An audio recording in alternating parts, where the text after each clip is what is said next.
Have you ever seen a character in a movie so compelling, so heroic, you thought they couldn't possibly be real?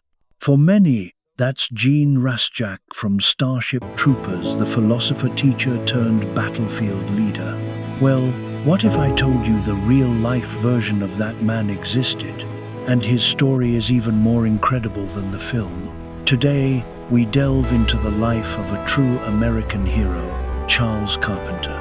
The Germans would come to know him as the Mad Major, a name whispered with a mix of fear and disbelief. To his own men, he was simply Bazooka Charlie. But before all that, he was a 29-year-old history teacher from Moline, Illinois, whose world was shattered when Pearl Harbor was attacked, and his younger brother, a fighter pilot in the Philippines, was taken prisoner by the Japanese.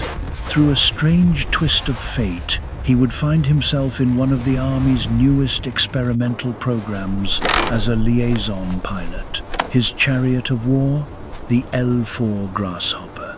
Now, what was the Grasshopper, you ask? Imagine a glorified Cropduster with wings made of fabric and an engine that sounded suspiciously like a lawnmower. His mission was to fly over the chaos of the battlefield, using his vantage point to spot enemy positions and call in devastatingly accurate artillery fire. And while this role was undeniably valuable and incredibly dangerous, it lacked the one thing Charles Carpenter craved: direct impact. Watching from above just wasn't in his nature.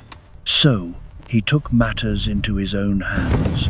Carpenter decided he would mount 6 bazookas to the wings of his flimsy observation plane and wage his own private war, quite literally dive-bombing German tanks. He would not only pioneer this audacious tactic, but he would perfect it, using it to turn the tide of the entire Battle of Arracourt, the single largest tank battle fought on the Western Front in all of World War II. We're going to explore every incredible detail right after a quick word from our sponsor. This video is brought to you by World of Warships Legends, the first and likely only video game I will ever have the honor of being in. Good game, everyone. That was a great battle. Now, I was previously only available on PC, but to celebrate the Navy's 250th birthday, I am now available on consoles. You'll be able to unlock me, the legendary battleship USS Texas, with a stunning American flag paint job and a whole host of other free items. And this incredible offer is for absolutely everyone, even existing players, from now until November 28th, 2025. And for those of you new to the game, you're going to get a shipload of extra freebies on top of that. The game is completely free. It's remarkably easy to get into, and it's one of the few games I genuinely play. You get to take the helm of your own warship in epic naval combat, commanding historically accurate vessels like the USS Texas, the mighty USS Iowa, or the iconic USS Enterprise. And it isn't just American naval power. You can command historic ships from other nations. Fancy the Japanese Yamato or the German Bismarck? I mean, I'm not sure why you would. They're both resting on the ocean floor right now, which doesn't seem like a winning strategy. But hey, you do you. And it's not just digital creators like me you can have as captains. You can unlock real, legendary commanders from history. Can you imagine having Willis Ching Lee himself commanding the USS Washington or any other ship in your fleet? So go on, check out World of Warships. Use my link in the description below. If you use it before November 28th, you'll unlock the battleship USS Texas with that patriotic American flag paint job and a treasure trove of other freebies. Now, let's get back to the story. Our saga begins on August 29th, 1912, with the birth of Charles Carpenter. He was the eldest of 6 children, with 2 brothers and 3 sisters. He grew up in Illinois, and like so many heroes of the Second World War we've discussed, his childhood was one of profound hardship. You know the story all too well. Unfortunately, young Charles's father was not a man to be admired. He was a man with demons, a slave to alcohol and gambling. And at some point in Charles's childhood, a point lost to history, his father would lose their 1,000-acre farm in a single, desperate wager. And then he simply walked away, abandoning his wife and 6 children, vanishing from their lives forever. Now, an event like that, a betrayal that deep, would utterly shatter most people, wouldn't it? But Charles Carpenter, you see, was the main character in his own story. With no positive male role model to guide him, he turned to the one place he could find them, the pages of books. He devoured literature, and the great men within those stories became his mentors. And that is how he learned to be a man. And did it ever work? He became intensely hard-working, exceptionally intelligent, and a standout in school. He was a 3-sport athlete, dominating in football, basketball, and track. He even wrote his own creed. I have resolved to exert all of my efforts towards being a nobler and stronger fellow, a gentleman, a scholar, a friend, and a real man. To the best of my ability, I will ever strive for self-control, self-improvement, freedom, wisdom, courage, generosity, truth, and the true nobility before God and men. I will be better. That was Charles Carpenter. He penned those words at just 17 years old, after his father had gambled away their future and left them with nothing. It seems the man knew he was the main character all along. For high school, his talents earned him a full-ride scholarship to the Roosevelt Military Academy. From there, another full-ride scholarship, this time to Center College in Kentucky, for both football and track. While at college, he joined the Civilian Training Corps, an early precursor to the ROTC program, which allowed him to earn an officer's commission while completing his studies. This required him to attend 2 weeks of rigorous training every summer for all 4 years of his college life. Upon graduation, having completed the program, he was offered a commission as a 2nd lieutenant in the Army Reserves, with a specialization as a pilot. So that's the path he chose. He went to college, immersing himself in history and philosophy, and decided his calling was to become a history teacher. Can you see the man he was becoming? He wanted to stand in a classroom and find the kids who were just like him, the ones who needed a strong, positive male role model that he himself never had. And for years, that is precisely what he did. When he wasn't teaching history, he was a flight instructor. But as a man steeped in history, he could also read the signs of the future. For what is history, if not the greatest predictor of what's to come?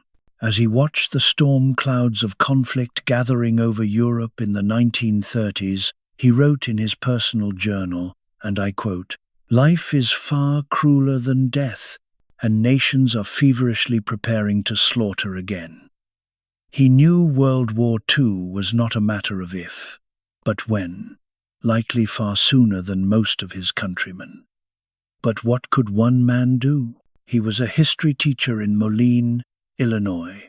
So he continued to live his life. He taught history by day and taught pilots by night.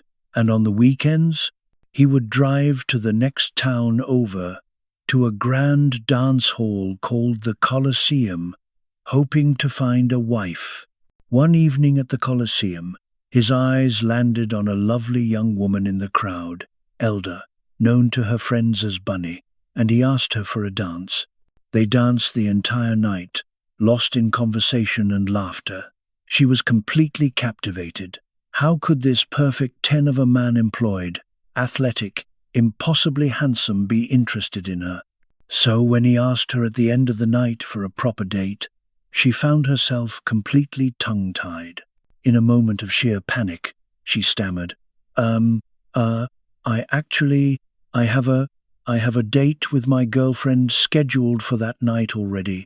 And just like that, Charles Carpenter graciously accepted the rejection and walked away. Bunny spent the following weeks and months kicking herself for fumbling the opportunity of a lifetime. But then, as fate would have it, they ran into each other again at the Colosseum a couple of months later. Once again, they danced all night, and once again, Charles Carpenter took his shot. This time, she said yes. They went on that date, and just 3 months later, they were married. According to Bunny, in her own words, "We were so in love, we couldn't eat." In the years that followed, Charles Carpenter was living the American dream. Despite a brutal childhood, he was a college-educated high school history teacher, living his passion.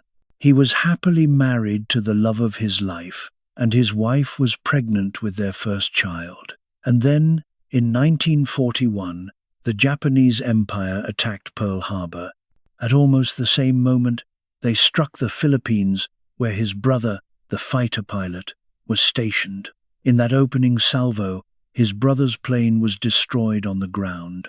He was now a prisoner of war. And all of Charles's former students were being drafted and sent to fight. He likely could have avoided the draft. A teacher was a vital job on the home front. An exemption would have been easy to secure. But is that the kind of man Charles Carpenter was? Of course not. So at 29 years old, he volunteered to serve his country and joined the military. Given that he was already a qualified flight instructor, the Army decided he was too valuable for combat. Instead, they sent him to Miami, where he would instruct other young men on how to become officers and pilots. Now, for most people that would be a dream assignment, staying stateside, safe and sound. But for Carpenter, it felt wrong. Still, orders were orders, and he was determined to do his duty to the best of his ability. So, in early 1942, he climbed into his car in Illinois and began the long drive to Miami. That road trip itself was a surreal journey into a nation at war. Pearl Harbor had just happened, and the country was already rationing everything: gasoline, rubber for tires, you name it. At one point, Charles picked up a hitchhiker, a young merchant marine whose ship had been sunk by a German U-boat. He was desperately trying to get home, to let his parents know he wasn't dead. The entire experience was a profound moment for Carpenter. As a man who had read and studied so much history, he had a startling realization during that drive. He was now living through it. He arrived in Miami and began his job, and while he was an excellent teacher, it just didn't sit right with him. He knew the material, he knew how to fly, but how could he, in good conscience, teach someone how to fight and die in a war that he himself had never seen? He felt like a fraud. He knew then what he had to do. The problem was, he was considered too valuable right where he was. The Army wasn't just going to let him change his orders and join a regular aviation unit. He was the best man for this teaching job. The only way he could possibly get to the front lines was to volunteer for a duty so hazardous, so utterly insane, that it was staffed by volunteers only. And that is exactly what he did. He volunteered to become a glider pilot. Now, what exactly is a glider? They were used to devastating effect on D-Day, yet many people have never heard of them. Imagine, if you will, a giant kite, built in the shape of an airplane, with no engine. You might be thinking, why on earth wouldn't you just fly a proper plane into combat?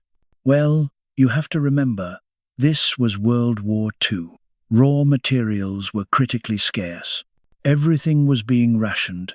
America couldn't build planes fast enough to meet the demand. So, the glider was the next best thing. A massive, engineless aircraft towed behind a C-47 transport plane, flown directly into combat. The tow ropes would be cut, and the pilots would have to glide their fragile craft onto the battlefield in what could only be described as a controlled crash landing. It was, by any measure, a terrifying proposition for a military job. So, as you can imagine, there wasn't exactly a long line of men volunteering for this duty. So when Charles Carpenter raised his hand, was he surprised he was accepted almost instantly? He was immediately shipped into the glider training pipeline, a journey that took him from Tennessee to Arkansas and then to South Carolina. His job? To fly a giant, engineless kite, cut the tow rope, and practice crash landing it over and over and over again. This grueling routine dragged on for months. But you have to remember, Charles Carpenter was a historian by trade. He always saw the larger picture, and he understood that these gliders were merely a stopgap measure, a bandage on a much larger wound. Weren't they just a temporary solution born of necessity, not strategy? Furthermore, their application was incredibly specific, a niche tool for a very particular kind of problem. And so, a creeping doubt began to set in. Was he just wasting his time? The longer he trained, the more advanced aircraft America was producing. What if these gliders were never even used? What if his sacrifice meant nothing? Then, one day, another notice appeared on the bulletin board, a call for volunteers for a different, but equally audacious flight program, the liaison pilot. Now, the concept itself was nothing new. It was reconnaissance, pure and simple. The goal was to get high enough to spot the enemy and report their movements back up the chain of command. In ages past, you'd send scouts to the high ground. During World War I, you'd use tethered observation balloons. But now, in the crucible of World War II, the task would fall to the liaison pilots. So what made this so perilous? The answer lay in their aircraft, the WWII Grasshopper. Now, this was essentially a military designation for the J-3 Piper Cub, which at the time was the most common trainer plane in America. If you were learning to fly, chances are you learned in a Piper Cub. It was, for all intents and purposes, the Model T of the skies. Think about this for a moment. It had fabric-covered wings, an engine with a meager 80 horsepower, and a top speed of about 85 miles per hour. It was essentially a papier-mâché craft, with a lawnmower engine bolted to the front. And not only was it agonizingly slow, it had absolutely no offensive or defensive capabilities. It couldn't fight back, and it couldn't run away. So, the mission was simple. Fly into the sky, become a conspicuous target, and just hope the enemy decided not to shoot at you. But why would the army choose such a vulnerable aircraft? The reason was practicality. It was incredibly easy to fly, and more importantly, it could land in any random field. It didn't need a runway, capable of taking off and landing in just 300 feet. In fact, that's how it earned the name Grasshopper. During military trials, observers watched this little green plane touch down in rough fields, skipping and skidding to a halt. One general remarked, "It looks like a damn grasshopper," and the name stuck. These pilots were expected to operate just a mile behind the front lines, taking off from makeshift fields, loitering over the battlefield for hours, and calling in devastating artillery strikes on an enemy that was actively trying to kill them. Essentially, the liaison pilot in his L-4 Grasshopper was the world's first version of a reconnaissance drone. But isn't the entire point of a drone to perform dangerous missions without risking human life? Well, in 1944, that wasn't an option. And for Charles Carpenter, this sounded like the perfect opportunity. His response, "Whatever gets me into the fight, sign me up." And really, can you blame him? He had already volunteered to crash land a giant kite with no engine. Now he was being offered a kite that actually had an engine. In a way, wasn't that a significant upgrade? From there, he was sent to Texas to master the L-4 Grasshopper, a plane he, a veteran flight instructor, already knew like the back of his hand. Needless to say, he passed with flying colors. His next stop was Fort Sill, the heart of American artillery, where he would learn the intricate art of calling in fire from the cockpit of his plane. Now, let's pause for a moment, because it's crucial to understand just how insanely difficult this job was. This was a far cry from the glamorous image of a fighter pilot dogfighting in the clouds. No, this job was utterly harrowing.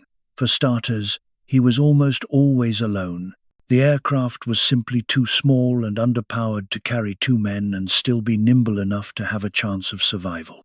So there he was, alone, 2,000 feet in the air, puttering along at 85 miles per hour in a deafeningly loud cockpit, with nothing but a glorified lawnmower blade pulling him through the sky. And from that precarious perch, he had to look down, spot the enemy, and direct the fire of cannons miles away. Now, you might think it's as simple as picking up a radio and saying, "Hey, send some shells over there." But it was infinitely more complex. While flying in one direction, he had to pinpoint the enemy's exact grid coordinates on a map, all while they might be moving, and then communicate that position relative to his own constantly changing location. Can you even imagine it? He was trying to solve complex math and trajectory problems while flying a flimsy airplane, hoping to God he wouldn't get shot down. The entire job was a terrifying blend of piloting and the world's most stressful math quiz, where a failing grade meant death for him or his comrades on the ground. So, was it as glamorous as being a fighter pilot? No, not even close. But one could argue that it required an even greater measure of courage. I mean, let's look at it from the outside. Which mission would you choose? Option A, you could be a fighter pilot, strapping into a high-powered war machine bristling with machine guns, roaring across the battlefield to engage the enemy. Or, Option B, you could climb into your grandfather's Cropduster, traveling at the speed of smell, with absolutely no weapons to fight back or defend yourself.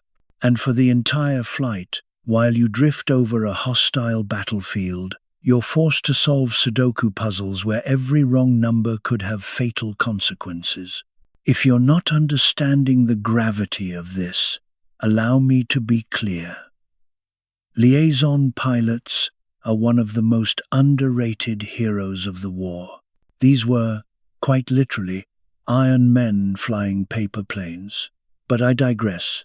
Charles Carpenter completed his training, earned his L-wings, and officially became a liaison pilot. He was then assigned to a legendary unit, the 4th Armored Division, part of General Patton's famed Third Army. They began training in the harsh deserts of California, preparing for the battlefields of Europe. And it wasn't long before Charles Carpenter distinguished himself, rising to become the top liaison pilot in the entire division. He was now effectively in charge of all the other pilots. Why? It was partly due to his exceptional skill, but also his maturity. At this point, he was in his early 30s, an old man by military standards, and his calm professorial demeanor made him a natural leader. He was a teacher, college-educated, and simply the right man for the job. Because of this, he soon found himself serving as the personal pilot for the commanding general of the 4th Armored Division, a man named John Shirley Wood, who was described as being broad in the shoulders and even broader in the waist. And remember, the L-4 Grasshopper was never truly designed for two people, especially when one of them was a man of the general's stature. With Carpenter also being a fairly large man, they were pushing the aircraft's weight limit every time they flew. So not only did he become an expert at handling an overburdened plane, he also struck up a genuine friendship with the general. He was one of the few, older, educated men around, and the two warriors quickly found common ground. He was well-read, and so was the general. They became friends, and as fate would have it, both his skill at flying overweight and his friendship with the general would prove to be life-saving down the road. In early 1944, Carpenter and the 4th Armored Division shipped out to Great Britain for several months of final training and preparation. Then, in June of 1944, D-Day, the invasion of Europe had begun. By July, Charles Carpenter and the 4th Armored Division were on the ground in France. He immediately proved his worth, flying reconnaissance, calling in artillery, and serving as the general's eyes in the sky. For weeks, this was his routine. But with every mission, a sense of frustration began to gnaw at him. He felt disconnected, like a spectator watching the war from above. Was he truly doing enough? He longed to confront the enemy directly, not just observe them. Then, on August 1st, 1944, outside a French town called Avranches, he would get his chance. Now, the historical record is a bit hazy on the exact details, but we know this. He was alone in a jeep, driving ahead of the main force, performing forward reconnaissance. His mission was to find a suitable field where he and the other 4 grasshoppers could land. The very fact he was out there alone suggests he believed the area was clear. Hadn't his own aerial reconnaissance confirmed it? That was likely his assumption, and the Army's as well. While searching for this new forward operating base, he rounded a bend and came upon a startling scene. American tanks and infantry pinned down in a fierce firefight with German forces. Without a moment's hesitation, he slammed on the brakes, leaped from his jeep, and ran toward the sound of the guns. What was happening? The soldiers told him they were stuck, facing a massive German force they simply couldn't break through. And this is where we have to infer Carpenter's thought process. He must have known that couldn't be right. It was an impossibility. His own eyes, from the sky, had told him for days that there was no large German contingent here. Could this be some kind of trick, a desperate last stand? He had to have concluded that the men on the ground were mistaken. What we know for certain is what he did next. He ran to the nearest Sherman tank, whose commander was nowhere in sight, climbed up, and dropped into the turret, manning the .50 caliber machine gun. He then yelled down to the bewildered crew, "Let's go." He was an officer, they were enlisted, and in the chaos of battle, they obeyed. The tank lurched forward, straight toward the German positions, its 75mm cannon blazing a path for the other tanks and infantry to follow. They began to systematically clear the town. With each corner they turned, Carpenter would shout the order, "Let it go," and the main gun would fire, forcing the Germans into a steady retreat. Block by block, the pilot turned tank commander and his crew reclaimed the town. They were on the final street, about to secure their objective. Through the smoke and confusion, he spotted another tank. Instinct took over. He yelled down to his crew, "Let it go," but just as the words left his mouth, the smoke shifted, and he saw it clearly. It was another American Sherman. Can you imagine that heart-stopping, gut-wrenching moment? Time must have slowed to a crawl as he realized his mistake. But before he could scream a countermand, the cannon fired.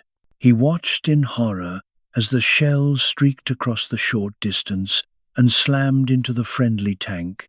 But by some miracle, the tank was fitted with a bulldozer blade on the front, and the shell impacted the blade, blowing it clean off but leaving the crew unharmed. It was an incredible stroke of luck. The best news? Nobody was hurt. And the even better news? Thanks to the audacious actions of a pilot who refused to stay in the sky, the German lines were broken and the town was theirs. But the good times couldn't last, could they? The other tank commander, the one whose bulldozer blade had just been blown clean off, emerges from his vehicle, and you can practically see the steam coming out of his ears as he stomps over to Carpenter's position. Now, when he gets there, what do you think he's expecting to find? Another tank commander, right? Someone to give a piece of his mind to, but what he finds instead is a liaison pilot. A man who isn't even part of his unit, who has no business being there, and who just ordered one of his tanks to fire on another. Imagine the confusion turning to pure, unadulterated rage. And can you really blame him? He immediately orders Charles Carpenter arrested, vowing to do everything in his power to see him in front of a firing squad for the crime of fratricide. But just when it seems our hero's story is about to take a tragic turn, his friend, General Shirley Wood, gets word that his pilot has been locked up. Like a true friend, he rushes down and springs Carpenter from the brig. But there's a catch, isn't there? He's in a different chain of command, and pulling a buddy out of jail is one thing, but making a potential court-martial disappear, that's a whole other level of influence. So, while the immediate threat of a firing squad might be off the table, Carpenter is still staring down the barrel of a dishonorable discharge. General Shirley Wood knew he had to escalate. He took the case to the next level, to the one man who could cut through all the red tape, his old friend from West Point, the one and only General Patton. And when General Patton hears the story, what do you suppose he does? Does he reprimand Carpenter? No. He says something to the effect of, and I'm quoting here, "That's the type of fighting man I want in my army." Just like that, the court-martial vanishes. The slate is wiped clean. Now, that part is historical fact. But I have a strong suspicion this is also the moment Carpenter was not only given a fresh start, but was also awarded the Bronze Star with the V device and promoted to Major. Now that's what you call turning a disaster into a promotion, isn't it? Unfortunately, I can't state that as a 100% certainty, because a search for his medal citations in the National Archives comes up empty. My guess? He's likely among the 80% of veterans whose records were tragically lost in the massive fire of 1973. Still, I'm willing to bet that Patton, seeing that kind of initiative, awarded him the Bronze Star and made him a major right then and there. It just feels so perfectly on brand for General Patton, doesn't it? So, after a minor misunderstanding, everything was smoothed over. Carpenter was back in the pilot's seat, free and clear, flying missions as if nothing had ever happened. And then a whisper starts to snake its way through the liaison pilot community. A rumor. Someone, somewhere on the Western Front, had supposedly strapped a bazooka to the wing of their L-4 Grasshopper, fired it, and the plane didn't disintegrate. The wing didn't burst into flames. It actually worked. Now remember, this is a third-hand story at best. A classic case of a guy who knows a guy who heard from a guy. But when Charles Carpenter hears this rumor, does he dismiss it? Of course not. His first thought is, I am absolutely doing that. He goes straight to his superiors and asks for permission. Hey, he says, I heard this might be possible, and I want to be the one to try it. And his chain of command, being as savvy as they come, gives him the perfect non-answer. Look, I'm not officially authorizing this, but I'm not saying I'd stop you if you tried. And for a man like Carpenter, what else could that be but a green light? He was going to do it. Think about this for a moment. He's operating on a rumor, a whisper of a possibility. There was no YouTube tutorial for this, no instruction manual, not even a blurry photograph to go on. He was truly venturing into the unknown. He was just going to have to invent a way to mount a rocket launcher onto his airplane. It sounds simple until you realize you're dealing with honest-to-goodness aerodynamics, right? You can't just bolt heavy metal tubes onto the wings of a lightweight aircraft and not expect it to have a catastrophic effect on things like, weight distribution, lift, and all the other critical factors that keep a plane in the sky. I mean, why would that be a problem? Well, if you don't believe me, try this little experiment. Make a paper airplane and give it a good toss. See how it glides? Now, tape a coin to each wing and throw it again. See how it flies now? It's a whole different story, isn't it? But regardless of the challenges, Carpenter was a clever man, and he figured it out. He knew he couldn't attach the bazookas directly to the fabric-covered wings. So, what did he do? He mounted them to the sturdy wing struts instead. He then ingeniously positioned them so their weight, including the rocket, was behind the plane's rear wheels, cleverly using the existing center of gravity, which on a Piper Cub is already behind the pilot. This meant he was literally using his own body weight as a counterbalance to the weapons. It was pure, practical science.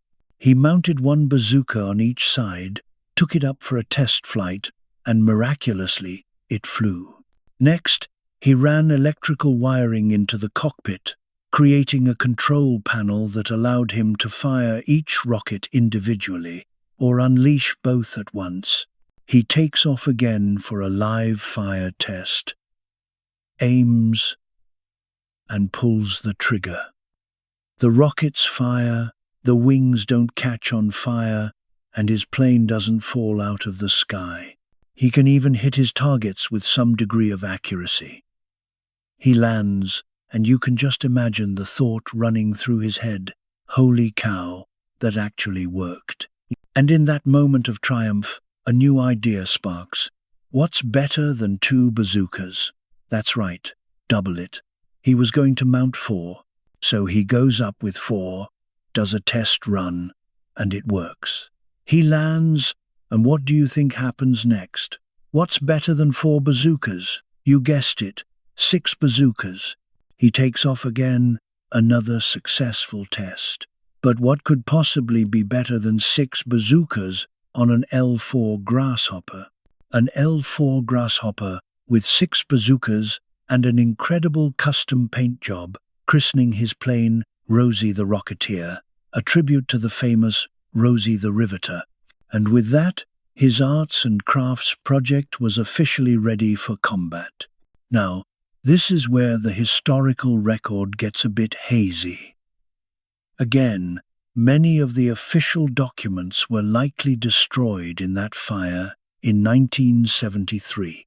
And let's be honest, how much paperwork was really being filed at the time for a completely unsanctioned one-man air force? Without a witness to corroborate his stories, official verification was nearly impossible. So, they couldn't officially confirm his reports. But here's what we do know for a fact. Just outside of Sens, France, a column of German tanks and armored cars was suddenly found burning and utterly destroyed. Was it from his bazookas? Was it from artillery he called in? Or was it some combination of the two? Personally, I like to think it was a healthy mix of both. So, after single-handedly neutralizing a German convoy, what does Charles Carpenter do next? Does he fly back to base and celebrate? No. He decides to land his plane in a nearby field, right next to the smoldering wreckage, to inspect his handiwork. He wanted to see for himself just how effective his new weapons were. So that's exactly what he did. He sets his plane down, grabs his sidearm, and strolls over to the convoy. There, he discovers 6 surviving German soldiers, whom he promptly takes prisoner. He then proceeds to disable the remaining vehicles by putting rounds into their engine blocks. Can you even begin to grasp how surreal and utterly terrifying this must have been from the German perspective? Their doctrine was simple. If you see a little American spotter plane, you leave it alone. Why? Because those planes were unarmed observers. They couldn't hurt you directly, but they could call in an artillery storm that would obliterate your position. Shooting at one was a terrible trade. You might down a $2,000 plane and take out one man, but in return, you'd reveal your location to the big guns. So, the smart play was always to hide and ignore them. Imagine being one of those German soldiers. You see the little plane. It's just a spotter, you say. Ignore it. Then it gets closer. That's pretty close. Then, whoa, it's diving right at us. And before you can process what's happening, it's firing rockets, calling in artillery, and your entire world is exploding.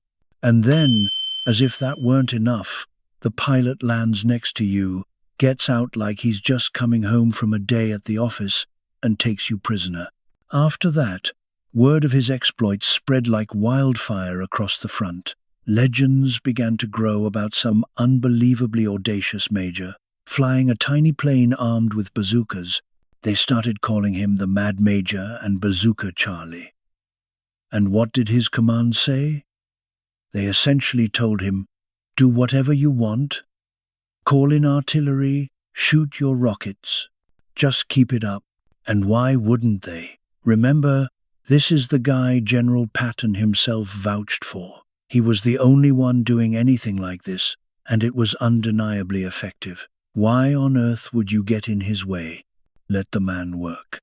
And so that became his new routine, flying over the battlefield, a one-man wrecking crew, calling in artillery or firing his rockets as he saw fit. During this period, he truly perfected his craft. He learned how to aim the notoriously inaccurate bazookas, which were essentially just giant bottle rockets.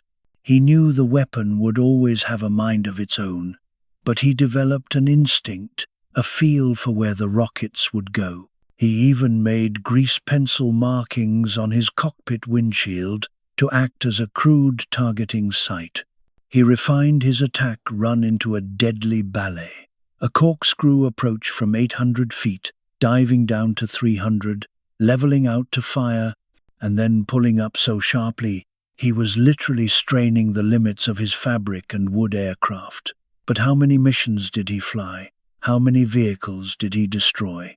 We'll likely never know for sure, and even if he claimed to be knocking out tanks, most people wouldn't have believed him. And that's because, at the time, bazookas were considered largely ineffective against the formidable German tanks. The armor on a Panther or a Tiger was just too thick. A direct hit from a bazooka to the front or side armor would, more often than not, simply bounce off. But here's the brilliant part that nobody was considering. Carpenter wasn't hitting them from the front or the side, was he? He was attacking from above, like an early version of a modern Javelin missile, striking the tank where its armor was thinnest and most vulnerable. Why? Because what tank engineer in their right mind could have possibly predicted an attack from a guy in a Piper Cub armed with a freaking bazooka? At no point during the design of the Tiger tank did an engineer raise his hand and ask, but what if a crazy history teacher from Illinois develops a pro-gamer move and attacks us from the sky in a Cropduster? If you're catching my drift, I'm telling you it wasn't just possible for Bazooka Charlie to destroy a German tank. It was probable. The only issue was, it's the kind of thing you have to see to believe. And since he was a one-man show, no one had seen it but him. That is, until September 19th, 1944.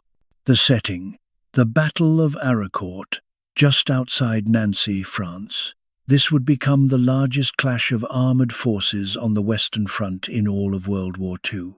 The Germans brought approximately 262 tanks and armored vehicles. The Americans had around 140 Sherman tanks.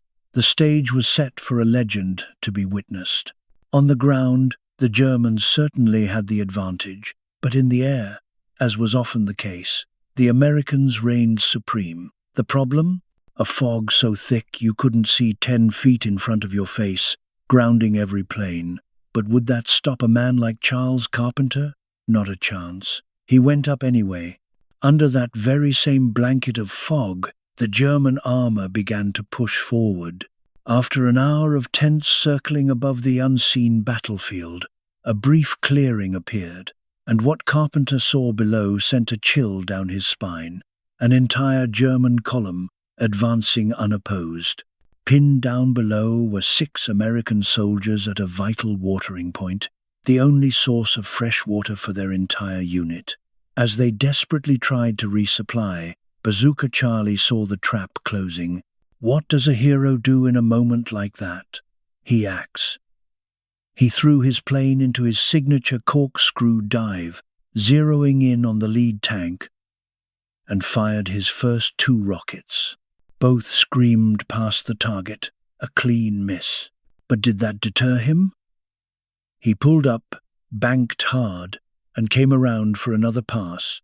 Again, he plunged into that gut-wrenching dive, fired 2 more rockets, and this time he struck gold, a direct hit on the lead tank. The German crew bailed out as flames erupted, and those 6 soldiers on the ground, they just witnessed the impossible. They became the very first men to see Bazooka Charlie take out an enemy tank, with rockets strapped to a tiny observation plane, a feat no one would have ever believed possible. Can you even fathom the sight? And Charlie wasn't finished. He still had 2 rockets left. He pulled up, circled back, and executed his corkscrew dive a 3rd time on another tank, scoring another perfect hit. The Germans were in a state of utter shock. How could this be happening? This tiny little plane would materialize from the fog, unleash hell, and then vanish, leaving their panzers as burning wrecks. They scrambled for an explanation. Was it a new secret weapon, a cleverly laid ambush? What was this phantom attacker? The confusion gave way to panic, and the entire column retreated. The American water crew escaped completely unharmed. They would later provide the eyewitness testimony that confirmed it. 2 enemy tanks destroyed, giving Charlie his first 2 official kills. He then zipped back to base, had his crew reload, and took off again. He fired all 6 rockets, returned, reloaded, and went back up to fire them all over again. In a single day, he launched no less than 16 bazooka rounds at the enemy. Now, you have to remember, we'll likely never know his true tally from that day. Why? Because he was a one-man show, and every kill required ground witnesses for official confirmation. Yet, by the end of the day, he had ground confirmation from several sources for the destruction of 2 German Panther tanks, 2 armored vehicles, and at least 12 enemy troops. But his real impact on the battle was immeasurably larger. Remember, that fog had completely neutralized America's air superiority, handing the Germans a massive advantage on the ground. But one man, Charles Carpenter, flying into that impossible fog, single-handedly stopped their advance, threw their entire plan into chaos, and kept them on their heels just long enough for the weather to turn. By the time the Germans realized what was actually going on, that it was one impossibly brave pilot in a glorified kite, the fog had lifted, America had regained control of the skies, and the entire battle had been flipped on its head. By the end of the Battle of Arracourt, America had lost 30 tanks. The Germans, on the other hand, had lost over 200 tanks and armored vehicles. After Arracourt, the legend of Bazooka Charlie was no longer just a story shared among Patton's Third Army. He became a bona fide hero back home. His name was in newspapers everywhere. But what did the man himself think of all this attention? He wanted absolutely nothing to do with it. He truly disliked the notoriety. In a letter to his wife, Bunny, he begged her, "Hey, don't talk to the press. I don't want the attention." In one rare interview, he gave a reporter this classic quote, "Some people around here think I'm nuts, but I just believe that if we're going to fight this war, we have to get on with it 60 minutes, an hour, 24 hours in a day." Along with his unwelcome fame, he now faced a new, deadly problem. The Germans had learned a painful lesson about his tactics. Their strategy shifted from ignoring small spotter planes to throwing absolutely everything they had at them the moment they appeared. When asked about this, he told a reporter with his typical understatement, and I quote, "Word must be getting around among those to watch out for cubs with bazookas on them. Every time I show up now, they shoot everything they have. They never used to bother cubs. Bazookas must be bothering them a bit. But did that stop him? Of course not.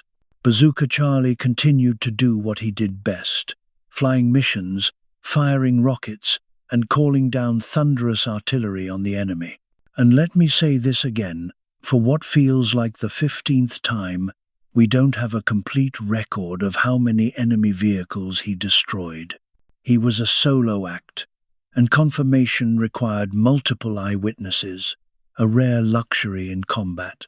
Despite this, over the next month, in October of 1944, he still managed to get 4 more confirmed German tank kills, and 2 of those were none other than the German Tiger heavy tank, the most feared armored vehicle of the Second World War. The other 2 were reportedly Panther tanks. In one brilliant engagement, he spotted an entire column trapped on a narrow road. He dove on the lead tank, disabling it and creating a roadblock, then calmly called in an artillery strike that wiped out the entire column. Bazooka Charlie carried on with his daring attacks all through October, November, December, and into January. Again, while the official records are incomplete, some accounts credit him with as many as 14 confirmed tank kills, plus over 20 armored vehicles and countless machine gun positions. And for his incredible bravery, he was awarded a Silver Star and an Air Medal with an oak leaf cluster. But by February of 1945, the fight was taking a different toll. A large, painful lump had formed on his neck. He was deeply, profoundly exhausted. He was hospitalized, initially for battle fatigue. But the army doctors were baffled by the lump and sent him to Paris for answers. After surgery to remove the massive growth, he was given a diagnosis that would end his war: Hodgkin's lymphoma. They attempted treatment, but the cancer was too far advanced. The doctors gave him the grim news: "You've got a year, maybe 2 years to live." He was honorably discharged and sent home to be reunited with the love of his life, Bunny, and his daughter, Carol. He figured he had 2 years left on this earth. So what do you do with that kind of news? You make the most of it. He bought an Airstream trailer, and the family set off to tour the American West, giving him a chance to see the very nation he fought to protect. Now, fast forward to the early 2000s. His daughter Carol, now in her 60s, was browsing the early internet. On a military history forum, she found a discussion about her father, this wild story of a guy named Bazooka Charlie who mounted rockets on a Piper Cub. But because there was so little official documentation, the comments were filled with doubt. Almost no one believed the story was true. So what did she do? She jumped into that forum and started setting the record straight. She posted personal photos of her dad from the war and shared passages from the letters he'd written home to her mother. With her help, she validated the story, turning a forgotten legend into a known fact. She then collaborated with others in the aviation community to write a book about his life. In one of the photos she had of her dad next to his plane, Rosie the Rocketer, the serial number was clearly visible. Aviation historians used that number to track down the plane itself, finding her in a museum in Austria. They purchased Rosie, brought her home, and began to restore her to her original wartime paint job. And in a touching tribute, it was Carol's own daughter, a graphic designer, who got to paint her grandfather's famous nose art back onto the plane. But that isn't even the best part of the story. The best part is what happened after Charles, Bunny, and Carol finished their tour of the American West. Charles felt wonderful. So they went back home, and he still felt perfectly fine. So Charles went back to work as a history teacher, continuing to change the world one classroom at a time. A year went by, and he was still doing fine. And then another year, and another, and another. Charles Carpenter lived for an additional 22 years after being given a 1-year death sentence. He would finally succumb to Hodgkin's disease in 1966 at the age of 53, which is, of course, Still a tragic and premature end. But what a silver lining. He was given the gift of 22 extra years, all lived with the keen awareness of how precious time is. And you just have to believe that a man like Bazooka Charlie was able to cram an incredible amount of life into those 22 years. And that is the best ending to this story that I could possibly give you. Thank you for watching. The best way to support the channel is to grab some merchandise over at thefataltrician.com. Quack bang out. Music. Carol, if you're watching this, I truly hope you enjoyed it. I tried to do your dad justice. He was a monumental hero, as are you. For all the work you did to share his story, I did try to get in touch with you, but was unable to. But if you do see this, I would love nothing more than to buy you a first-class plane ticket out to San Antonio to have you on my podcast so we can talk more about your incredible dad.